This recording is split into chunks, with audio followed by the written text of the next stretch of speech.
Good morning, good morning, good morning, and welcome to another edition of Let It Be Known. I am your host, Stacy Brown.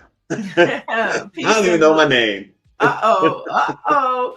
Peace and love, everybody. I'm your co-host, Niele Andersons, and we're going to zigzag across the country, bringing you the headlines that are impacting Black America this morning.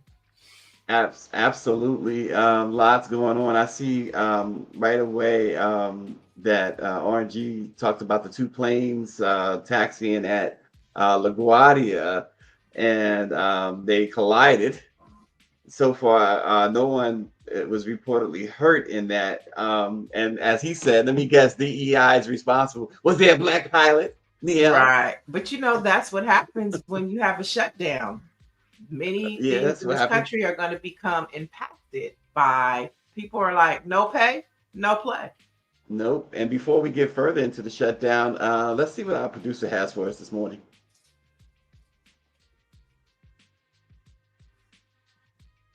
With us now, CNN political commentator and Republican strategist Shermichael Singleton and former Democratic South Carolina state rep and CNN political commentator Bakari Sellers. Shermichael, let me start with you. How do you think this ends? Any signs today?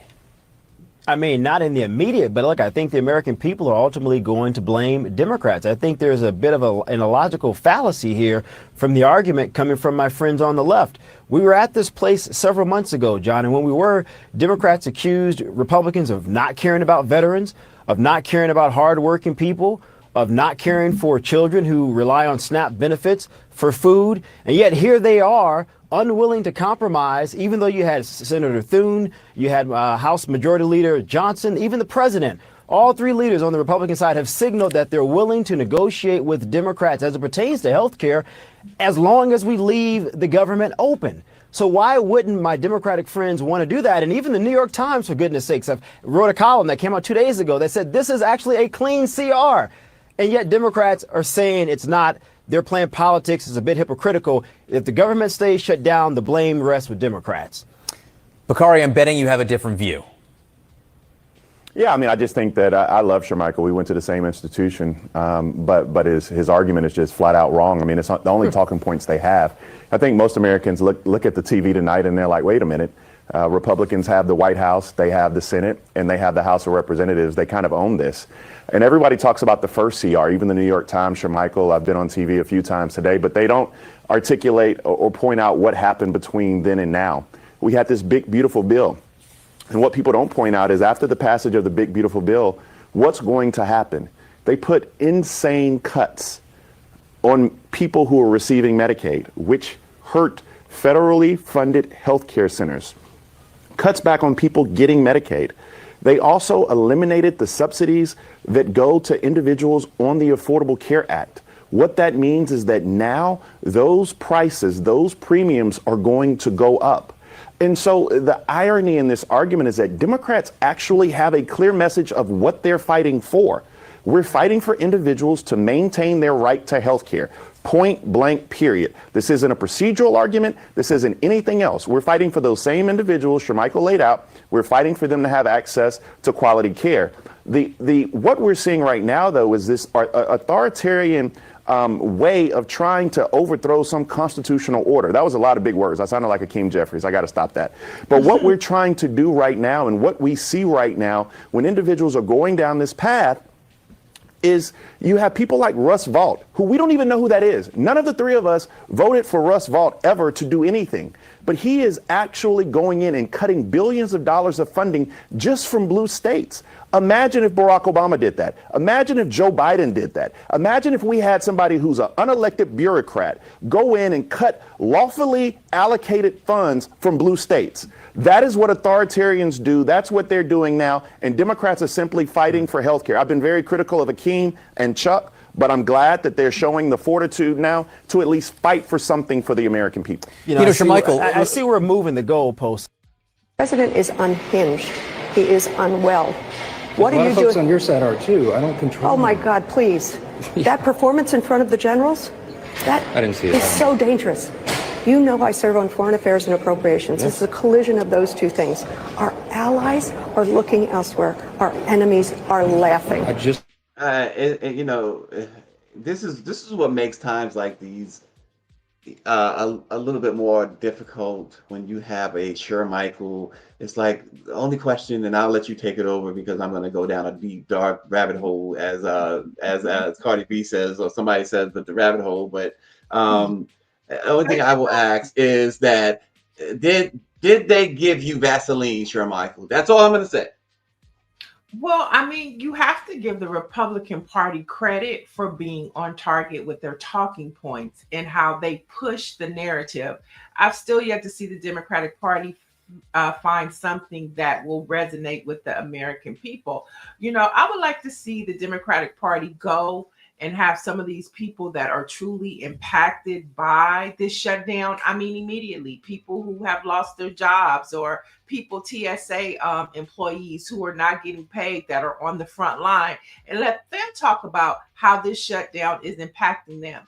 Because to the point, like Bakari said, everybody is critical of Hakeem Jeffries and Chuck Schumer. So to have them as the total face of how the Democrats are responding to the shutdown, I think it's not a good idea. I think that the American people now, if the Democratic Party was smart, they would start having the American people talk about their disgust to how their healthcare is gonna be impacted, and talk about how their jobs, how they're on the front line and they're not even getting paid as The bo- essential workers. yeah, the bottom line, folks, all these different talking points and talkers and people like Michael, who has lost his way a long time ago, apparently sold his soul, that the house Negro and all that stuff. The bottom line is they're finally Jeffries and Schumer and the rest of them are standing up for you. Finally, they're standing up for you. Your health care is going to go up at least 117%, according to the Kaiser Family Foundation's latest study on what the Republicans are doing. And make no mistake about it, people who are in this country undocumented or illegally, or however you want to put it, are not getting affordable health care. They're not getting this health care. The Republicans and the MAGA folks will lie to you and tell you that that's what they're fighting. Zero evidence that anybody who is here undocumented is getting health care on your dime is absolutely false. Just like they sold you on this is all about immigration, that they sold you on suffer on crime. Look what's going on. They've sent in the military. He had all those military generals come before him and embarrassed the heck out of himself. And they were embarrassed to be there. Some of them was literally putting their heads in their hands. This, folks, is simply a dictatorship attempt. This is a coup attempt on the U.S., not just the government, but every citizen, no matter what walk, no matter what party you're in, no matter what walk of life you're in. If you are a U.S. citizen, this is a direct assault and attack on you. Right, right. The only problem is that is it resonating with the American people, especially the constituents of the Democratic Party. And I still don't think that the impact is being felt enough. Versus, like I'm saying, I wanted to hold my thought, but even Fox News. I mean, I read all the headlines because you keep your friends close and you keep your enemies close. But Fox News is even talking about how this is all about giving Donald Trump the opportunity to cut jobs and downsize things. So this isn't even about, so to say, it's about healthcare for the American people. But the reality is Donald Trump has a more sinister reason for having a shutdown. It gives him the opportunity to cut more jobs in this country. And as we talked about a little bit yesterday, the ProPublica report, all this so-called cutting the fat. I'm cutting the fat. First of all, go to the gym, dude. But secondly, secondly, as ProPublica reported, all these so-called billions upon billions of dollars. Where is it? Where is it? There's no paper trail, folks. There's no paper trail whatsoever. Just like somebody mentioned, one of our commenters mentioned yesterday, where are those folks that were sent to Alcatraz? No paper trail there either. And see, these are conversations and narratives that the Democratic Party can use. They could go down there and use her as a voice to amplify that story. I mean, there's so many things that are happening to us at at such a rapid speed. But like to Patricia Jackson in the chat says, I think people are checked out. It's overwhelming. And unless you are very specific about how you want to approach it, like the Republican Party is, the Democrats are going to continue to get beat on. I mean, we have a very sophisticated and intelligent group of people that watch Let It Be Known in the morning, Stacy. And, you know, we are inside the bubble, but the majority of the American people are not. And those are the people that we have to learn and begin to understand. How do we penetrate? How do we impact? And how do we have our message resonate with them? And that's just not happening. And that's the tragedy in all of this. We're screaming fire. And everybody else is like, what did Cardi B and Nicki Minaj say? Although that is kind of entertaining. it is nice, mindless behavior. I will give you that, because I'm reading all the tweets. You reading all the tweets? I'm reading but yeah, this is all on them. This is all part of their playbook. This is all certainly part of Russell Balt's playbook, part of Heritage Foundation's playbook, and certainly Trump is carrying it out to the nth degree. This is about making America white again, making America a dictatorship, as racist as possible. Folks, they are taking away the most basic. We talked a little bit about this yesterday as well. The USAID thing. Kids are dying every day simply because the Donald Trump administration decided to cut off USAID, that program that was saving lives. And it's not just a U.S. They allowed it to be called USAID out of deference to the United States, because the United States once stood for something that supposedly was positive. But all these other nations were also contributing to that. And this president decided that money could be best used out of his his billionaires' accounts. That his billionaire friends could best use that money, right? To enhance their wealth. So that's where we at. It's just as simple as that. Yeah. And yes, U.S. kids are dying. Whoever this in the whatever expat, yeah. So if you're an expat, where are you at? Because expats usually live in a different country. Where are you at? expat. Yeah. And to say that the U.S. should not take care of those in the U.S. we are saying they should take care of those in the U.S. as well. But the fact of the matter is, the U.S. has made money off of the backs of so many other countries and individuals. Yeah, they should. They certainly should be helping these poor kids who are dying because you won't give them a loaf of bread when you are, putting $250 million into a White House add-on. I mean, come on. And check this out. He said yesterday, the ballroom building is not going to stop. That government shutdown or not, they're going to keep building that. What is he building? A dining hall? Because he might call it a ballroom, but the way that he did the Rose Garden, and it looks like a piece of slab with those yellow umbrellas, it's probably going to look more like a chow house. Okay, not a ballroom.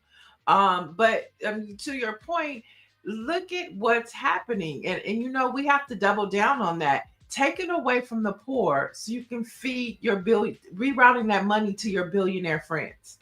It has nothing to do with the American people, the sustainability of maintaining America. It has to do with being grotesque and gouging and instilling wealth from our democracy. Yeah, it is the most depraved of hearts that will allow seniors and kids to lose their housing, lose their health care, starve. It is the most depraved of hearts. And look you straight in your eye. Hmm. Okay. I mean, go straight to the camera. Mike Johnson, all of them. Straight in the camera. Look you dead in the eye. Hmm. And tell you we about to take all your shit. And y'all deal with it. Yeah, and RNG says, is ICE being paid? They are federal employees. I bet they're being paid. Right? Mm-hmm.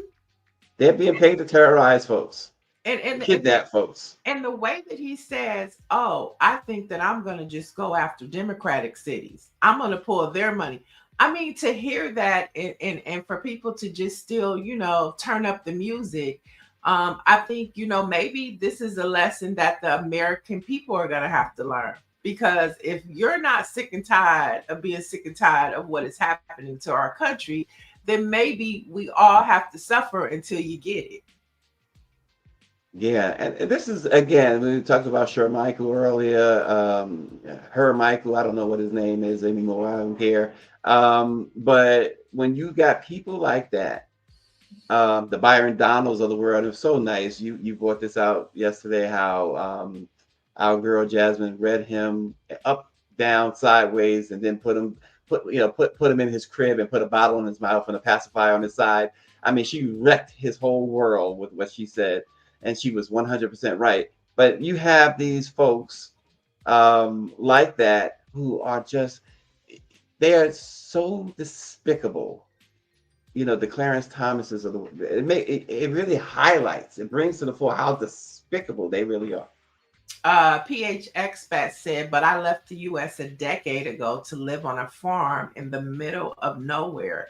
Good for Good for you. you. I love that. I love Yeah. that because we are trying to figure out how to be global citizens. I think as African Americans in this country, we need to rethink our journey, right? Because like we're the only people who really don't have a native tongue, like a native speech, right? Everybody, Latinos, Asians, everybody knows, who they are, where they come from, and our culture as African Americans was built in under white supremacy. And so we have to reprogram our minds because we have been institutionalized to like really just understand white supremacy and live within the confines of it and still find our joy. But I think this is a really good opportunity for African Americans to really, think differently, right? Think like the world is bigger than the United States of America. There's other places out there that we can be. And so I'm hoping that, we'll see some more expats happening out of Well, this country. Expac notes that he is white and his wife Oh, of he's over 20, oh, 20 years is Filipina. But he said, and I assume, Expat, you're talking about black folks. He said so many brothers over here. Maybe it's your when military brothers. I don't know. right. But Maybe whatever. yeah, but I do have friends that are expats. One of them we've had on the show, and she's in South Africa. She did it in 2019, and you couldn't beg her to come back to the United States. So Yeah. there are black people. I mean, I follow people on TikTok that have moved to Japan. Some people have moved to the Caribbean, and they are African Americans. So people are doing it. I just wish that we could see more of those stories to not be afraid to think outside of what we know. Yeah, I met a guy when I was in France last year who was a DJ, and he said he had moved from New York to Paris 30 years ago. He had went there and he found him a wife.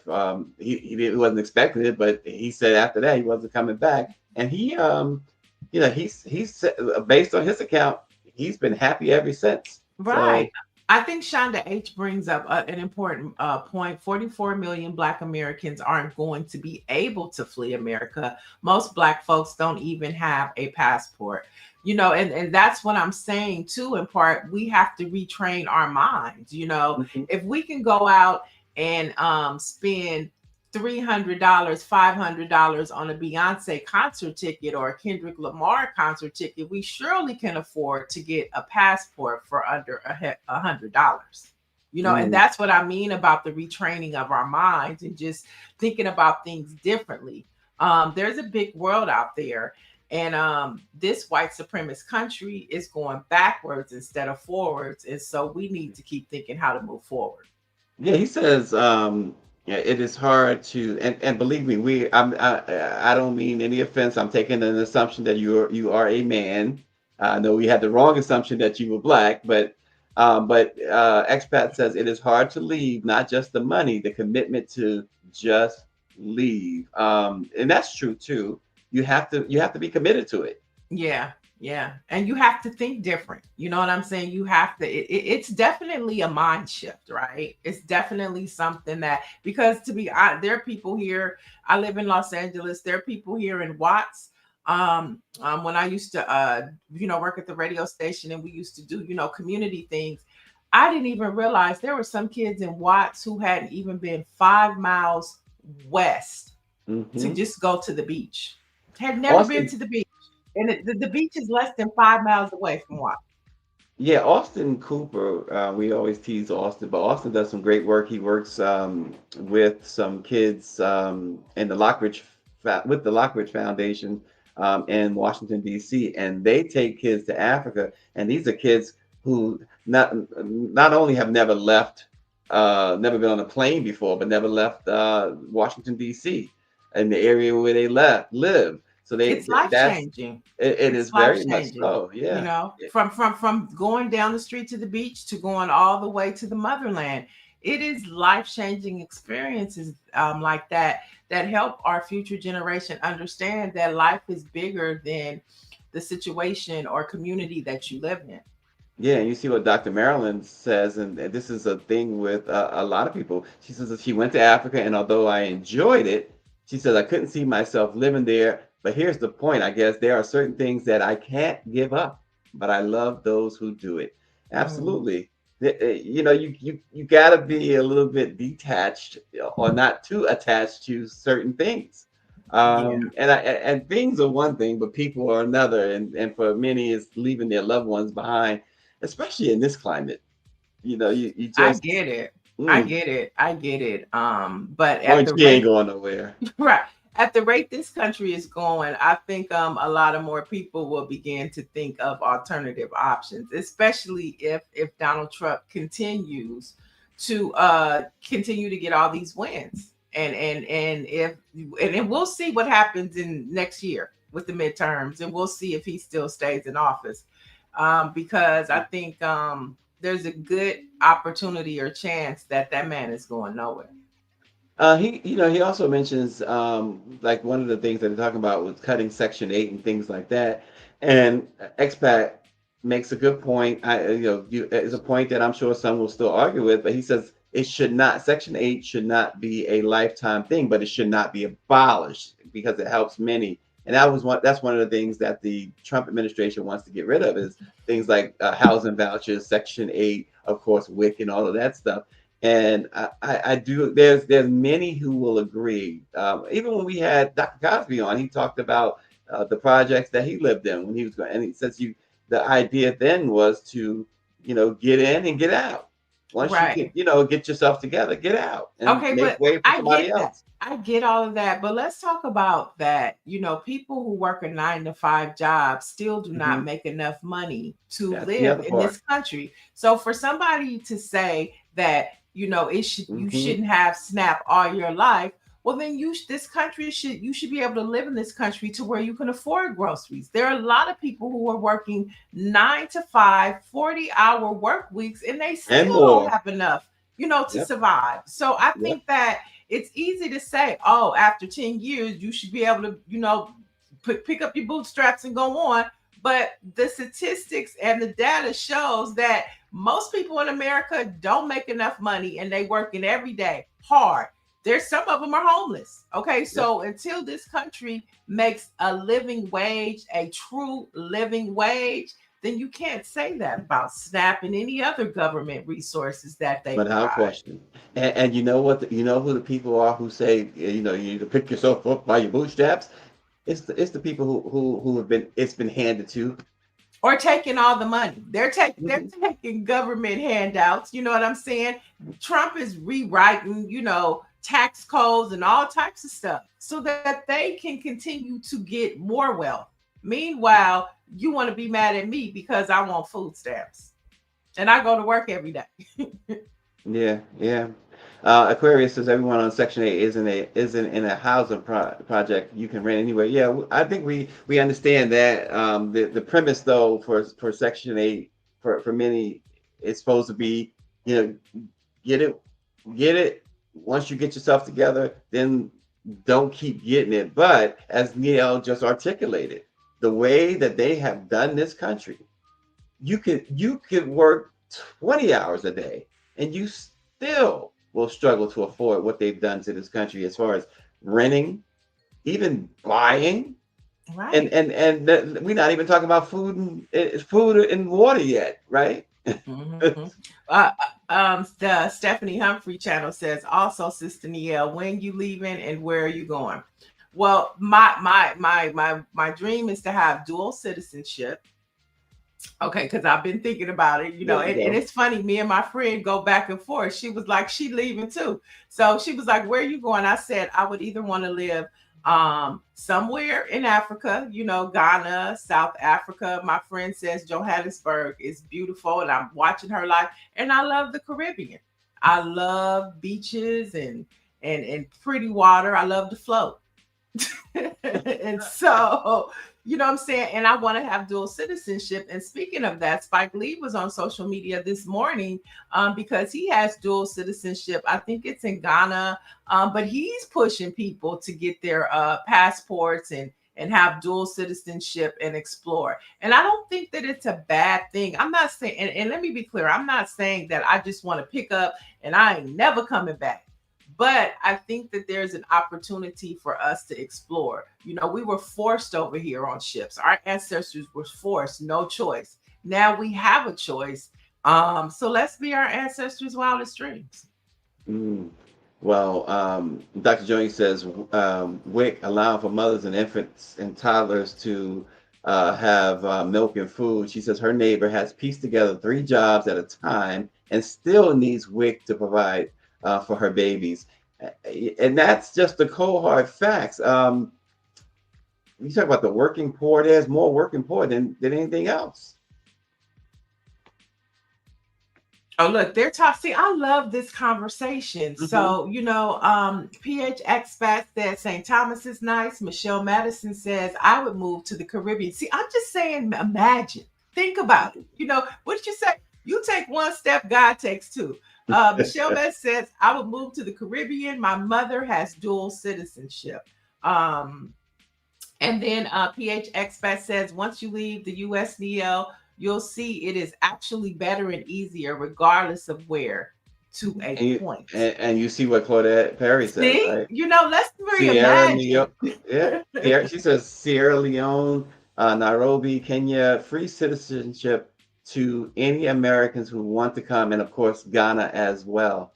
So there Yeah, are let's options, folks. reimagine. Yeah, let's reimagine. Let's think about it. I'm not saying, I ain't never ever going back. I'm not gonna never see, but we have opportunities now and we have to think a new way. Yeah, Instead of just trying to just constantly fight white people in this country. I mean, I know, I don't know about y'all, but I'm exhausted.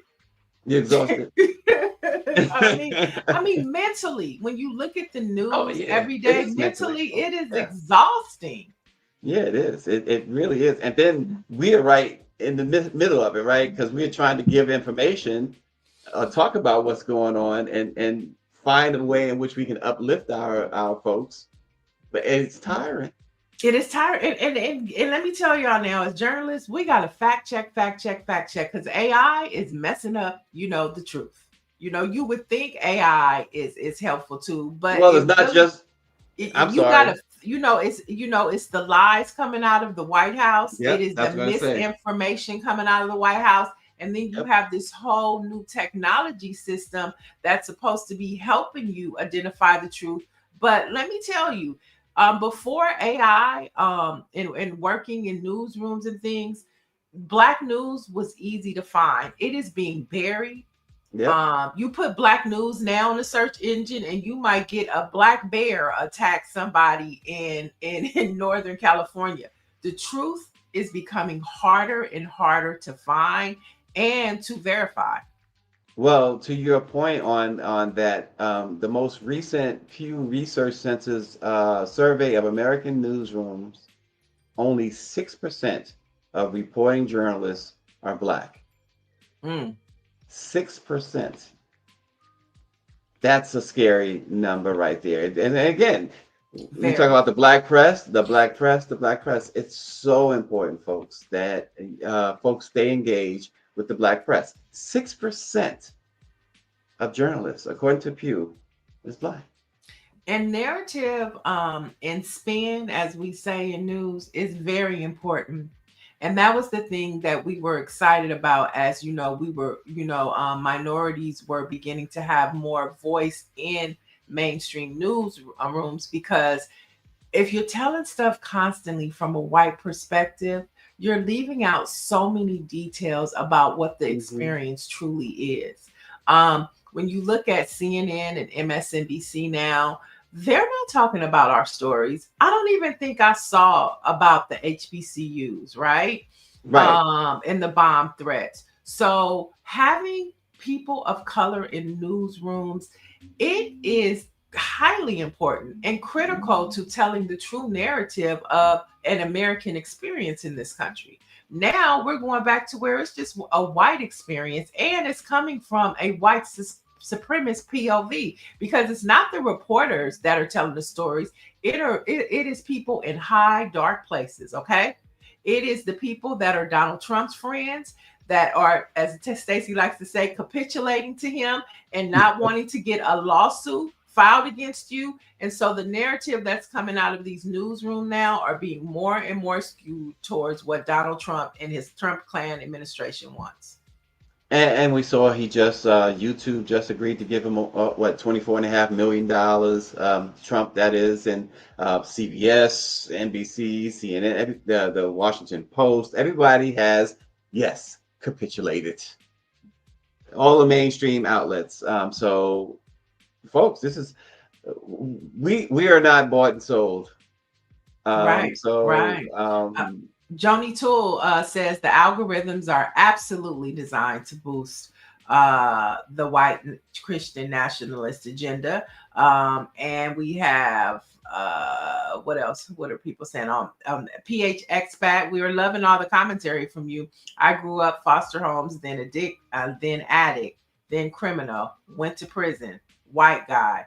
So there was zero privilege, just my bad choices. Got out, mm, got an education, met a good woman, and then left. I mean, sometimes, I hate to say it, but white privilege allows you to do that. It's harder for black people to do that. yeah, yeah, and just look, just yesterday we had a guest on about something that affects the Black community a lot, and that's colon cancer. So we have to continue to give folks what they need, and that is real information, helpful information. I just want to switch gears just for a moment, because I think this is important too, because you always talk about the wins. You gotta savor the wins. Lisa Cook is going to stay on as a Federal Reserve governor, at least for now, after Supreme Court decided against acting on Trump's efforts to immediately remove her from the central bank board.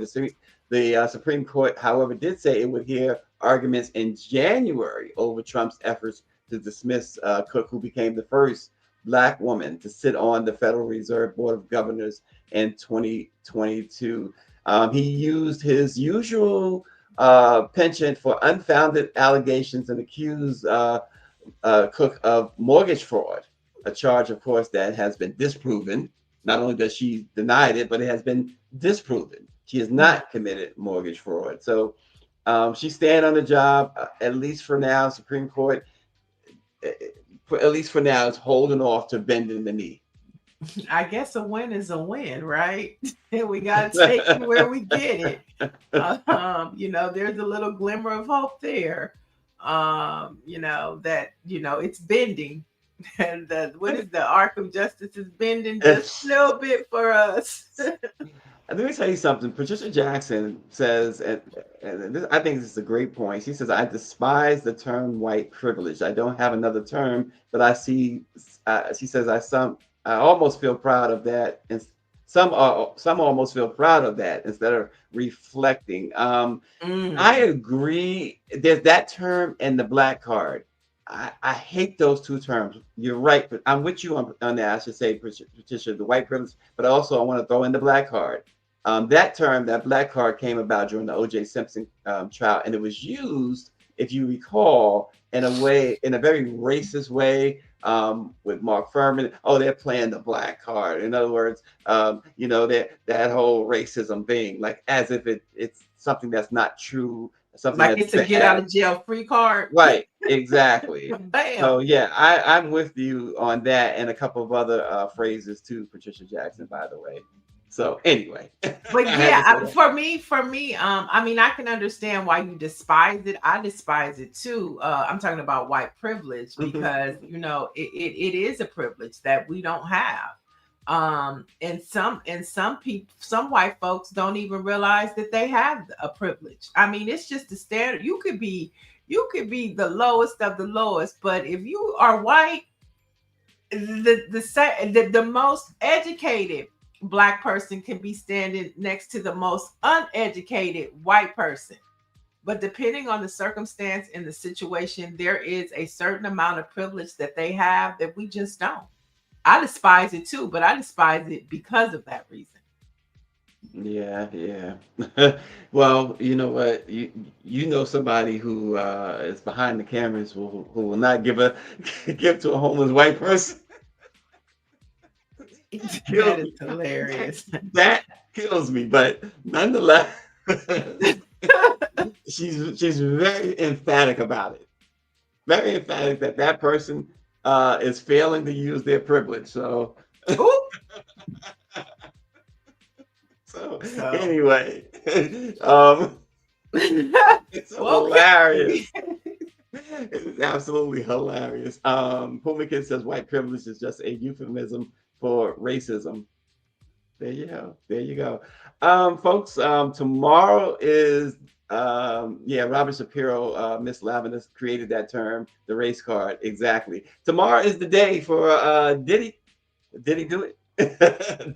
Diddy's done. Prosecutors say that they want 11 years. They want him to serve 11 years in prison, and several trial witnesses, including Cassie Ventura, have submitted letters supporting that type of jail time for Diddy.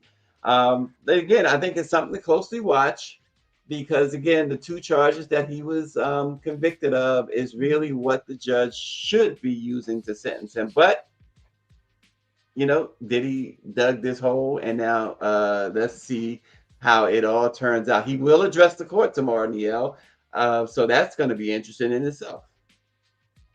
For sure. I mean, all eyes are going to be on New York City tomorrow. But at the end of the day, what he was charged with was prostitution. Convicted Um, of. Charged and convicted of is prostitution. And so, show me where somebody that was convicted of prostitution gets 11 years. And then if That's that's the standard, then okay. But if you're telling me that based upon the time he's been in jail, that whatever the sentence is, if it's a year, then it should be time served. Now, if you're telling me that prostitution charges get 11 years and there are tons of men and women in prison for prostitution for 11 plus years, then okay, I get it. But if that is right. not the standard, then I think that it'll be a little injustice for Diddy. Yeah. Dr. Jones says, I read that Cassie's moving out of New York because she is frightened from the fallback of her testimony. I felt bad. I feel bad for any woman who's been abused and who has gone through anything like that. I don't think that Cassie has Diddy to be frightened about. I don't believe that at all. I don't Um, either. and I don't think she's afraid. And the reason I say that, Dr. Jones, is based on her own testimony. I don't think she's afraid. I I don't think either. that they want this. She'd like to see him go away. Um, it's And I don't that. even know if it's that, you know what, based upon her testimony, I'm gonna just Mhm. keep it a buck. Based upon her testimony on that stand, I feel like she still has a soft place in her heart for Right, Diddy. she And I does. think that it's her husband who is really, she has to show that she is mad about what happened to her and it's best for her household. I'm not saying that I think she's lying what she said on the stand. I'm saying based on what she said on the stand Right. on the oath, I don't think that she's afraid. And And she basically said, that, she still has a soft spot, or, Mhm. what happened happened. Yeah, And so, I mean, at what yeah. point? I mean, $40 million. It's a lot of people out here that get abused that don't get $40 million. Okay. It's a lot of people. Well, Let's put it in well, context. It's a lot of people. So that's a lot of good therapy you can get. That's a lot of good, I, a lot of stuff you could give with 40 million. There's a lot of people walking around here that I, never got that. So so Dr. Joni, one of the things she testified, she said that long after their breakup, he sexually assaulted her when they decided to go out for a so-called closure dinner, and then a couple weeks after that, she consensually had relations with him. So that it kind of tells me, I could be wrong, Dr. Joni, but it signals to me that this is not someone who's afraid. mhm. Because if he sexually assaulted her 2 weeks earlier, and then 2 weeks later, he calls her up. First of all, I don't know why you're able to call her up, but he calls her up and says, "Hey, let's hang out," and you say yes, and then y'all proceed to have, in your own words, consensual relations. I just find that to signal that no, I'm not really scared of him. Mhm. And again, you have PhD behind your name, Dr. Joni, so you probably have a much better insight on this than I do. But that's how I see it from my layman's eyes. That's all Right. I'm saying. Right. And let's be clear. Nobody is saying that Diddy is, this stand-up, righteous person. Yeah, he's done despicable things. Um, but I don't like how, there's some real women out there. And I'm not saying that Cassie is not one of them, but in her space, she had a certain level of privilege. Okay. That she exercised in that whole situation. It was a very toxic situation. And it was an unhealthy situation that they all functioned in. You know what I mean? And at times thrived in. You know Yeah. what I'm saying? From red carpets to extravagant trips, and then there are people out here who are actually, to me, more of victims because they don't have the opportunities. Like I say, they don't have opportunities to get 40 million. They don't Well, have the opportunity to be listened to. And a lot of other people, and this is a question, and it probably is going to make people be mad. But I think also the color of her skin and the way she looked played into the sympathy role for her more so than if it would have been just a regular looking black woman. yeah. So that's a little bit where the $40 million part is the kind of a little bit where you and I just kind of split on Niele, because I agree that a person, I've always said, if somebody victimized you, somebody like that, I think you should do both, get the money and the prosecution.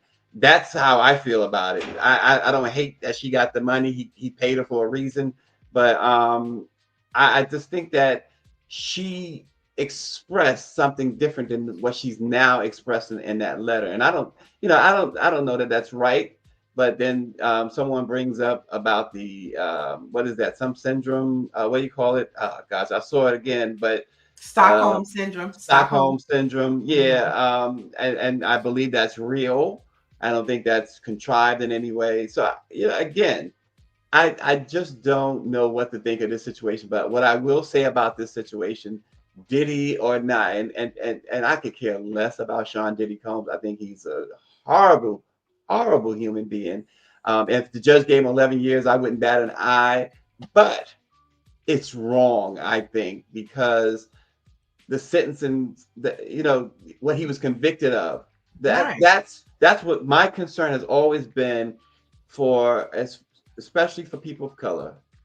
When Right. you go to that court, Mm-hmm. that justice, it's so injustice toward people of color. So whether you're Sean Combs or Sean Smith, these charges suggest that you really should get no more than a couple of years.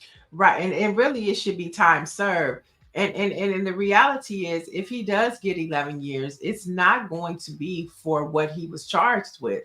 It's Right. going to be for the despicable things that he did to Cassie and Jane Doe. And that's what he would be sentenced for if he were to get 11 years, which is not justice at all, because that's not what he was convicted of. That's the concern. Exactly. That is the concern. And I talked about it during the Cosby trial as well, that it's not about guilt or innocence. It's about fairness for everybody. It's for Black folks, really. And for Nancy Wall says Epstein. Because yeah. I guarantee you, what Diddy did was despicable. Like we say, Mm-hmm. nobody is disagreeing Absolutely about that. despicable. But I bet you what's in those Epstein files would make Diddy look like a Boy Scout. Yeah, I just wish they would have charged him. I know it's out of the federal purview, but I wish he would have been charged with domestic violence. Um, 11 years on that, and I don't think anybody would be complaining. Well, it's based on that video we saw. Who would complain? And Dr. Mellon, she said agreed. He is horrible. Diddy has never held himself accountable. I'm very interested to see what he says tomorrow, because that I think will help answer all of our questions. Does he truly hold himself accountable? Because at what point he could say a million things. People don't want to hear it. They just don't want to hear it. But tomorrow I want to hear if Diddy has a redemption song.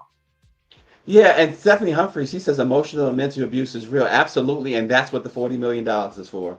That's what a civil jury will always. This didn't go to a civil jury. Diddy agreed to pay her that money without it being a trial. But a civil jury's responsibility, one of their responsibilities, is to extract punitive damages, and that is what you just said. And so she did indeed get the punitive damages that she would have gotten in a jury trial. So that part is done. And since you said that, let's go all the way back. That was all she wanted in the first place, was money. Remember? Yeah, and she didn't want to go through the yeah. She didn't all she wanted was the money. And Diddy said no. And because he said no, it opened up this Pandora's box. It did indeed. But in the beginning, all she wanted was money. She was going to keep all of those stories, keep all of that with the check. I can't blame her. I can't blame her though. Who wants, you talk about urination in somebody's mouth and all this other stuff. I couldn't blame her for not wanting to. It's his fault. Right. I couldn't blame her for not wanting to go public with that stuff. He should have just paid the girl. He should have just paid the girl. So once again, this is all on Diddy. You can't blame Cassie. You know what I'm saying? All she wanted was the money. And let's be real, Diddy's career is over. He's not going to make any more money. Nothing. You don't think so? Substance. Oh, he's done. He's finished. They made sure of that. And I think the judge, and that's the other thing that I'm thinking with this sentence. The sentence I think the judge really wants to make sure of that. I really do. This judge is something else. I think he wants to make sure of that. But I think it's over for him as far as him being able to cash in the way he behind the scenes. Yeah, he'll make a little change. He might even make a lot of money selling a book. He'll write a book. Right? One of the questions I want to know too is, the friendships. You have like the DJ Khaled's, the Jay-Z's, his hip hop friends. If he does get out, eventually he will. I wonder who will band against him. Mary J. Blige. All of these people who rode with Diddy up until he was arrested. Will they come back and be his friend? And here's the question in the chat. Could you be, if you were Diddy's friend right before he went to prison, could you be his friend when he comes out? Well, They certainly, if they want a career, they can, and it cannot be public. It cannot be public. You see, you listen, you see what they do. Even with Russell. Russell has never been questioned by police. But when folks go over there to see him, oftentimes they don't want to be on video. Right. I mean, look at what happened when Taraji P. Henson went over there and Usher went over there. And I mean, and they went over there, they had a good time, they did yoga, but once those pictures broke, baby. hmm hmm So, folks, anyway, we'll see tomorrow. But again, to Dr. Joni, this is certainly not in any way discounting Cassie's trauma and what you were saying at all. Let's just make sure we understand that you, For like I sure. said, you certainly have a insight as a doctor, a PhD. So I'm gonna leave it at that. Listen, I know we are running late, but how about this? A Black female private investigator has landed a Netflix series breaking stereotypes in a male-dominated industry and redefining what it means to be a private investigator. Brianne Joseph, who is the owner of the six-figure detective agency Sly Fox Investigations, is stepping into the global spotlight with her role in Netflix's successful new series called Love Con Revenge. It just launched this past week, and well, 2 weeks ago actually, and has maintained a number 2 or number 3 status for the top TV shows nationally each of its first couple of weeks. So how about that? This Black woman has private investigator has landed this show on Netflix. It's pretty cool, it's pretty dope. PH expat. I'm not a doctorate. He was talking about I don't have a doctorate degree. He's talking about Dr. Joni Toole. She has a doctorate degree. So Dr. Joni, you want to drop in the chat what your PhD is in? Yeah. Niele's PhD is in something else. Hoodnomics. There you go. Hoodnomics. Yeah. So be sure to check out that Netflix show. Support Black content and Black content creators. Just a couple more headlines. Wait. X-Pac. Who are we talking about? Who's a good-looking woman too? Who are you talking about? I think he might be. Is he talking about Niele? No, he's talking about the one Private Eye. The Private Eye. Okay, go ahead. All right. So the White House dismissed the majority of members of the National Council to Humanities. Are we surprised about that? So yesterday, just 4 of the 26 members remained on the council's website. And the 4 who were still remaining were appointed by Donald Trump. Now, the council advises the chair of the National Endowment for Humanities. And according to the website, the agency awards grants and over $6 billion grants to museums, historic sites, educational and research institutions, and libraries, public television, radio stations, individual scholars, and affiliates across the country. So basically, PBS, the Smithsonian Museums, all of this falls under this council, and he just got rid of all of them except his 4 appointees. So you understand, we talk about what's happening to the Smithsonian. This is another chess move to really take away the resources that they're providing. Yeah, it's to be expected. This is just cruelty and want to erase our history. Right. And just so you know, the Smithsonian put out a post yesterday saying that due to the government shutdown, they will remain open the rest of this week because of funds that they have from last year, but they don't know if they will be open as of Monday. So the impact is trickling down. Moving over to ICE. And the Super Bowl. ICE will attend the 2026 Super Bowl, where Puerto Rican singer Bad Bunny is set to headline the halftime show. Now, according to Corey Lewinsky, an advisor to the Department of Homeland Security, he says there is nowhere that you can provide a safe haven to people in this country illegally. Not the Super Bowl and nowhere else. So now ICE is going to be at the Super Bowl. Just shaking my head. This is ridiculous. Good, but What you I know, love. Go go ahead. ahead. No, you go ahead. No, it's these mass kidnappers are going to be all over the biggest sporting event, the biggest event of the year. Carry on. Right. Right. No, but what I love about this on social media, I see so many Black people saying, "Okay, let me learn my Spanish." so that I can sing along too. And then I see other stuff like, I hope that the accent is so thick, and I hope that he doesn't sing a song in English. I mean, I'm loving what's happening because Puerto Rico is a state, a member of the United States. So, when Donald Trump and them talk about white, white, white, I mean, come on, we are a diverse group of people in this country. And Mhm. with and with all that being said, just know that there are over 2,000 seats on the ballot this month alone. In October, over 2,000 seats are on the ballot. So check your state and local Secretary of State's websites to find out when and where you need to vote, because that is how we begin to change this. Is we start flipping seats. Um, Go ahead. Miss Lavender says maggots are losing their pea brain minds over Bad Bunny. Right. You know, right.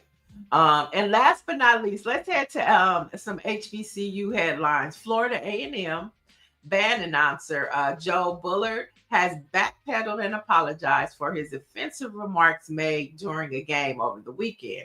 Now, FAMU was playing Alabama State University, and he referred to the Honeybees, which is their Orchesis dance group, as the new face of Ozempic. Yep, he said it. Now, the commentary brought oohs and ahs and started going viral on social media. So he has since apologized and says he admits that his comments were hurtful and disrespectful. So was it a joke? Was it okay or was it not okay, Stacy? Listen, you shouldn't fat shame anybody, right? Can we And that's say what he. fat? Can we still say fat? Well, I'm just saying that's what they call it, right? Don't they call it fat shaming? Well, then But terms then of that makes obesity. me right. Yeah, That I makes don't me want to say get you in yeah. trouble. That means I'm saying fat, right? I'm- Like, what are we saying? Dr. Joni, chime in. yeah. He said expat said yes. My sister is fat. Oh, Listen, y'all not getting me in trouble here. Shoot. All I know is that that's what the term is, fat shaming. Dr. Mellon said that's wrong. Oh, okay, it's wrong. Look, come on now, Dr. Marilyn, help me out then. Shoot. No, I think she's referring to what the with the announcer Bullard said Listen, about the new face of Ozempic. there's your boy, Mike V. Mike V. never misses, does he? He Big said stop. thick thighs matter. Oh God.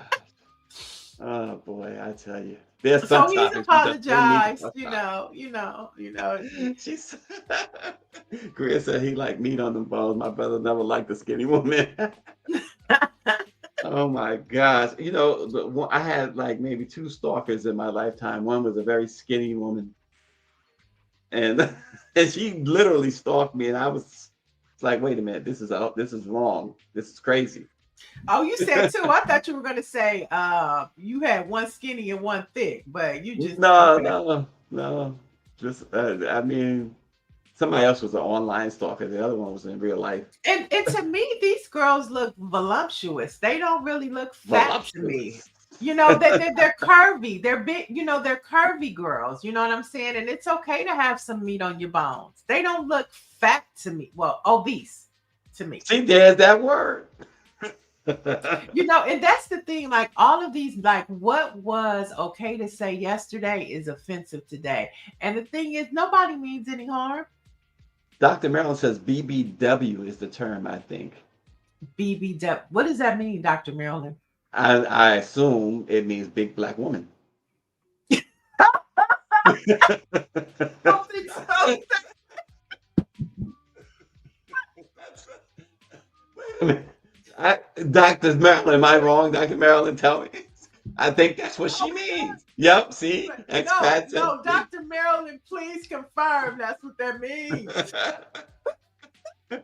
and Stephanie Humphrey said, those ladies are beautiful. The I say commentator that was one. too. Yeah, they don't look. Oh, Dr. Marilyn, what does it mean? Big, beautiful women. Oh, that was funny. I'm sorry. I thought it meant big black That was women. funny.